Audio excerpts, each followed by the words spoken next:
if we actually think about all the series, all the, the movies, is actually, a metaphor that the people that are closest to you are the ones that are going to stab you in a certain way. Don't you, without spoiler, but don't you think that it's something that people can actually relate, except, for the horror side? It's obviously it's a horror genre, but that aspect of like, it's so self-aware and meta, and there's like so many Easter eggs, and it's constantly like keeping you on your toes, and there's that mystery of like, who is it? It makes it really fun for us also when we're like reading the script and like finding out the story and like what happens, and it's gonna make it fun, I think, for the audiences, and keep everybody guessing, I guess. I think that makes it even scarier and more heartbreaking that, Ghostface could be one of your closest friends or someone that you know or love. So yeah, it definitely can translate to real life, like a real life backstab. Yeah, entirely. I mean, I think that's one of the greatest things about the Scream franchise is the whodunit aspect, or the quality of, you never really know, one, who's the killer, but then also who's next.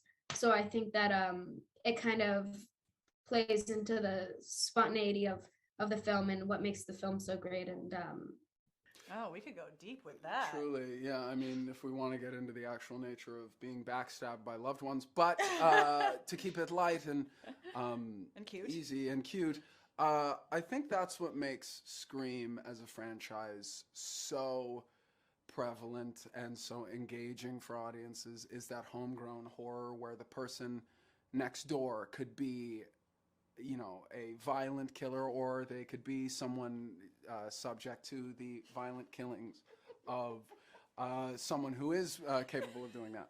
You're speaking like the Italians in this way, We Italians use a lot of hands. You're doing the Italian thing. Exactly. We both talk with our hands a lot. Maybe that's why we were cast as the twins, because we both do kind of like, just in life, what do I want from the grocery store? Broccoli. Actually, before working, I studied Jasmin heavily. Did so you? That we could be twins, and I learned all of her mannerisms. So do some of them. Do my top 3 mannerisms. It's definitely, you go like this, and then you go, yes. Yeah. And they're all real people, if you actually think it's a horror movie that doesn't involve demons, or, it's something. Don't you think that this is the element that makes even more scare, because it's something that, can actually happen? There's nothing, there's nothing supernatural about it or fantastical. There's nothing more intimate and terrifying than being stabbed. The act of stabbing is so barbaric and up close and messy. And I think just the simplicity of the way these horrific kills happen I think that captures audiences as well.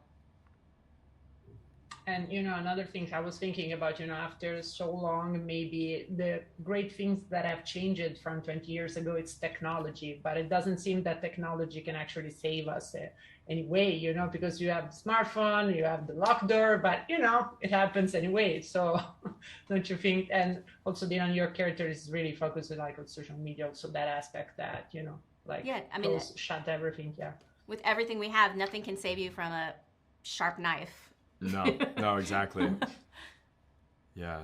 Okay. So, and another thing is that, they say that what makes iconic a character is somebody that you can actually see just the silhouette and you always recognize him, like, Steven Spielberg with Indiana Jones or Jaws. So for you, what makes iconic this character, and what makes an horror movie a great horror movie like Scream is? I mean, I think there's a lot of different versions of a great horror movie. But I think what Scream captures really well in particular is its balance and its ability to sort of manage being scary and funny and just thrilling and emotional. And I think that's really hard to capture no matter what in a horror movie. But Scream, I think every single one of them has done it so well, and I think this one in particular does as well. It has a really classic feeling, just like the original one, and I'm just proud of everyone involved on this in particular. And I don't know. That's how I take it, at least. But and when you talk about the iconic imagery, like a Indiana Jones and the hat, I think it would have to be Ghostface, right? This looming large, this visage of this very simple yet terrifying dime store mask that can wield all kinds of